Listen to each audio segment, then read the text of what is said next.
ஒரு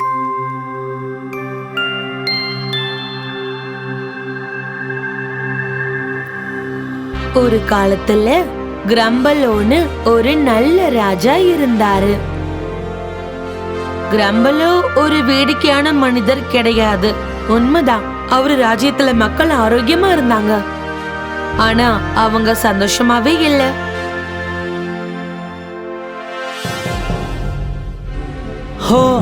எனக்கு எனக்கு உண்மையிலேயே எதுவும் தெரியாது. என்னை இப்படி ஏமாத்துறத தவிர உனக்கு வேற வேலை வெட்டியே இல்லையா? இல்ல, இந்த ராஜ்யம் ஜாலியாவே இல்ல. அதான் இந்த மக்கள் எல்லாம் ரொம்ப சோகமா சுத்திட்டு இருக்காங்க. லீவு கொடுக்க நீங்க தானே இன்சார்ஜ். உங்களால மக்களுக்கு ஒரு வாரம் லீவு கொடுக்க முடியாதா? எனக்கு மேல ராஜா இருக்காரு, அவர் அனுமதிக்க மாட்டாரு. அவர் ஒரு நல்ல ராஜாவா இருக்கலாம். ரொம்ப நல்ல ராஜான்னு சொல்ல வரீங்க? ஆமா, அவரு ரொம்ப நல்ல ராஜாதான். ஆனா அவரு டல்லான ஆளு. நாட்டை எப்படி ஆட்சி புரியணும்னு நம்ம ராஜாவுக்கு ரொம்ப நல்லாவே தெரியும். அப்போ எப்படி ஜாலியா இருக்கலான்னு தெரிகிற ஒரு ராணி வேணும். நல்ல யோசனை. உடனே அவங்க 2 பேரும் ராஜா கிட்ட போனாங்க. அவங்க சொன்னதை கேட்டது என்ன இப்படி சொல்றாங்களேன்னு ராஜா ஆச்சரியப்பட்டாரு. ஏன் நம்ம நாடு செழிப்பா இல்லையா என்ன? அது அப்படி இல்ல. ஆனா இங்க பாருங்க ராஜா, நாட்டுல விடுமுறை இருக்கலாம், ஆனா அதுக்கு ஈக்குவலா ஜாலியாவும் இருக்கணும். ஜாலியா? ஜாலிதான். அதாவது நடன நிகழ்ச்சி, பிரம்மாண்ட வண்ணமயமான திருவிழா, விடுமுறை எல்லாமே வேணும். இது கேட்டதும் ராஜா ஷாக் ஆயிட்டாரு. ஆனா அவருக்கு அவரோட மக்களை ரொம்ப பிடிக்கும், அதனால ஒத்துக்கிட்டாரு. இந்த உலகத்திலேயே அழகான இளவரசியா நீங்க தேடி கண்டுபிடிங்க. அவ ரொம்ப அமைதியா இருக்கணும், அப்பதான் அவளுக்கும் சேர்த்து என்னால பேச முடியும். அதோட அவ முட்டாளாவும் இருக்கணும், ஏன்னா அப்பதான் அவளுக்கும் சேர்த்து என்னால புத்திசாலித்தனமா இருக்க முடியும். ராஜா இவ்வளவு ஈஸியா ஒத்துக்கிட்டாருன்னு காம்ட்ரோலர் ரொம்ப சந்தோஷப்பட்டாரு. ஆனா ப்ரொஃபசர் மட்டும் யோசனை பண்ண ஆரம்பிச்சாரு. அரண்மனையிலேயே ரிசப்ஷன் நடந்தது. அதுல நிறைய அழகான இளவரசிகள் கலந்துக்கிட்டாங்க. சிலர் முட்டாளா இருந்தாங்க, சிலர் புத்திசாலியா இருந்தாங்க. ஆனா யாருமே அமைதியாவே இல்ல.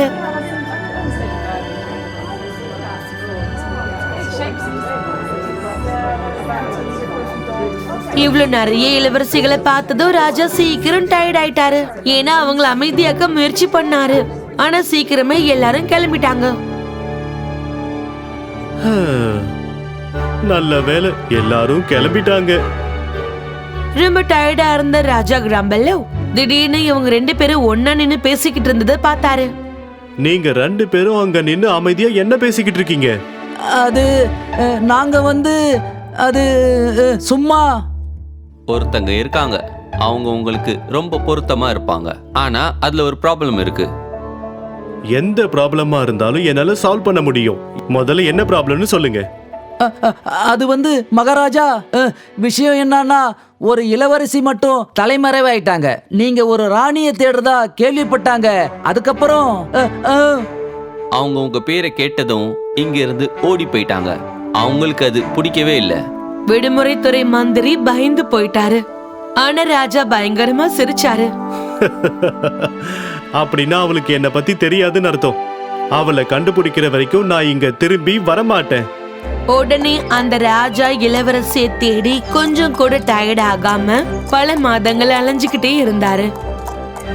ஒரு கட்டத்துல அவங்களை கண்டுபிடிக்க முடியாதுன்னு தெரிஞ்சதும் ஒரு உயரமான பூதரை அவரு பார்த்தாரு.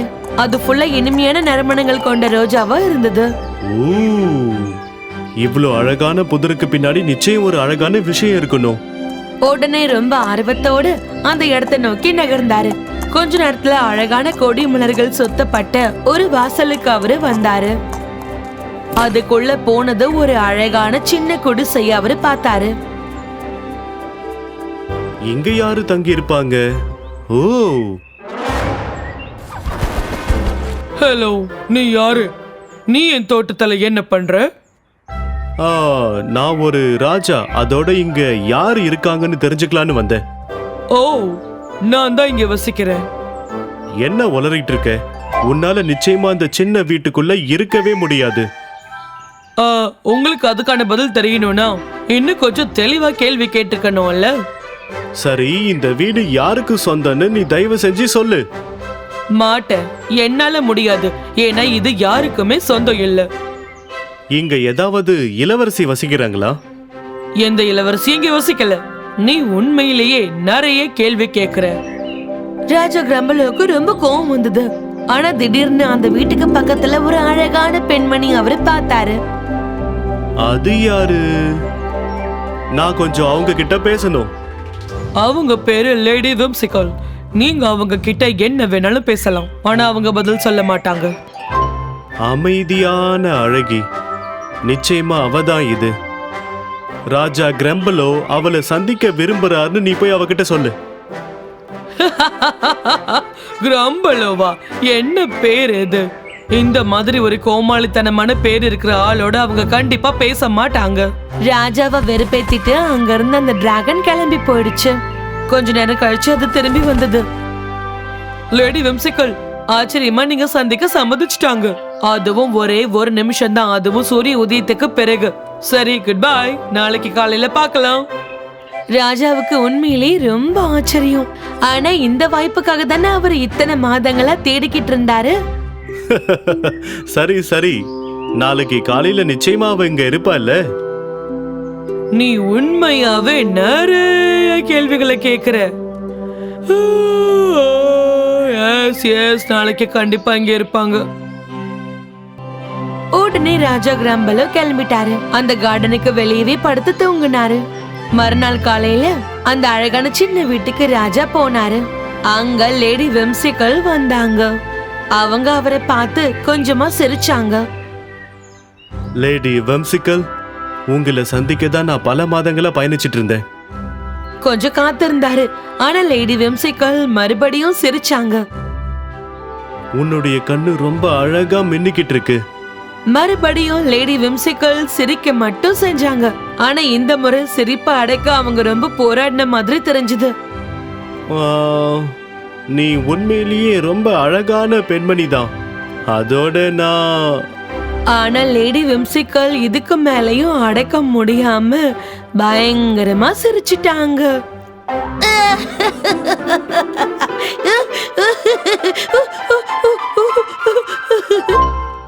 ராஜா கிரம்பலோக்கு ஒண்ணுமே புரியல. ஆனா அவர் பேசுறதுக்கு முன்னாடி அந்த டிராகன் வந்து அவர் பின்னாடி நின்னது. நேரம் முடிஞ்சது, நீங்க மறுபடி நாளைக்கு வாங்க. என்ன?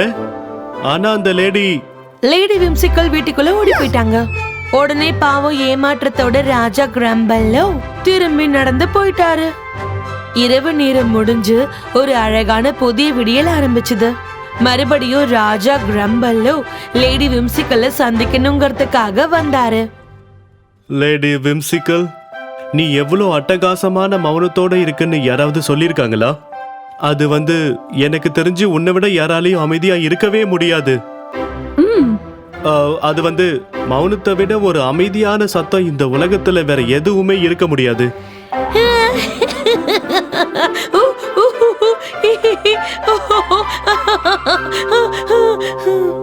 லேடி விம்சி, ஒரு நிமிஷம் முடிஞ்சது. லேடி விம்சிகலும் நானும் சேர்ந்து போய் டிஃபன் சாப்பிடணும். பாவம் ராஜா கிரம்பலோ அவருடைய லக்க 3வது முறை ட்ரை பண்ண வந்தாரு. லேடி விம்சிகல், என்னுடைய மகாராணி ஆகிறதுக்கு நீ என் கூட வரியா?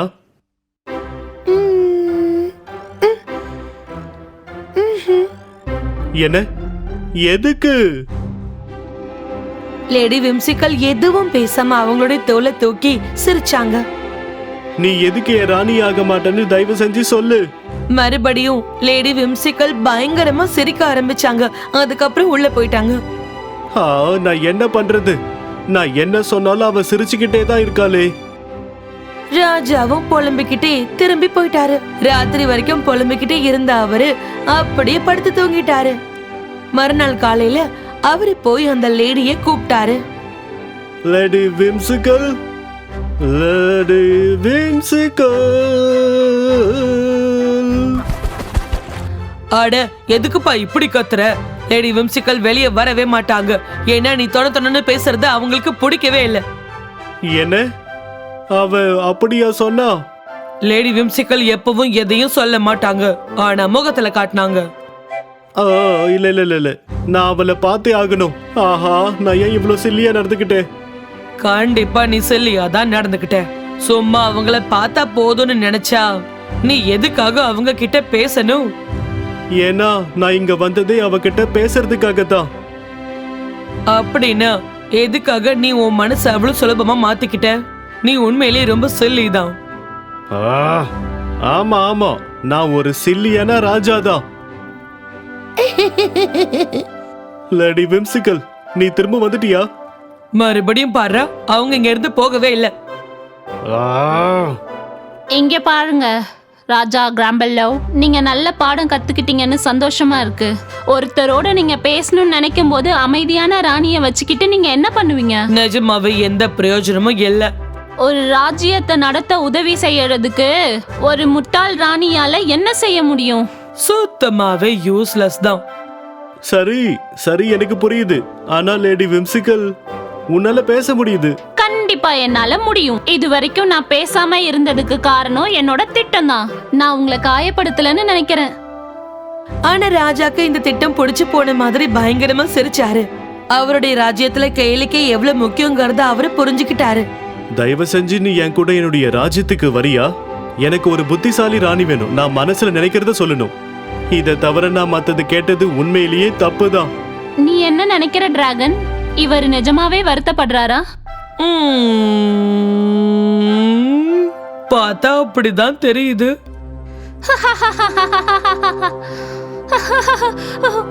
எனக்கும் அப்படிதான் தோணுது. சரி ராஜா கிராம்பெல்லோ, நான் உங்க கூட வரேன். ஆனா ஒண்ணு ஞாபகம் வச்சுக்கோங்க, நான் இளவரசி கிடையாது. எனக்கு அத பத்திலாம் எந்த அக்கறையும் இல்ல. உடனே அவங்க அந்த தோட்டத்துல இருந்து கிளம்பி அரண்மனைக்கு போனாங்க. அங்க ராஜாக்கு இன்னொரு சர்ப்ரைஸ் காத்துக்கிட்டு இருந்தது. என் மகளே, தலைமறைவா இருந்த நீ ஒரு வழியா வெளியில வந்துட்டியா? ஹலோ அப்பா. ஒரு நிமிஷம், நீ இவருடைய பொண்ணா? அத நீ என்கிட்ட சொல்லவே இல்லையே. நீங்க அதை என்கிட்ட கேட்கவே இல்லையே. அவருடைய புது ஜாலி ராணி ராஜ்யத்துல நடந்த கேளிக்கைகளை எல்லாத்தையும் ரசிக்க ஆரம்பிச்சாங்க. அவங்க செஞ்ச எல்லா ஏற்பாடுகளாலையும் மக்கள் எல்லாருமே ரொம்ப ரொம்ப சந்தோஷமானாங்க. நான் சரியான பெண்மணி தான் தேர்ந்தெடுத்திருக்கேன். எங்க போன?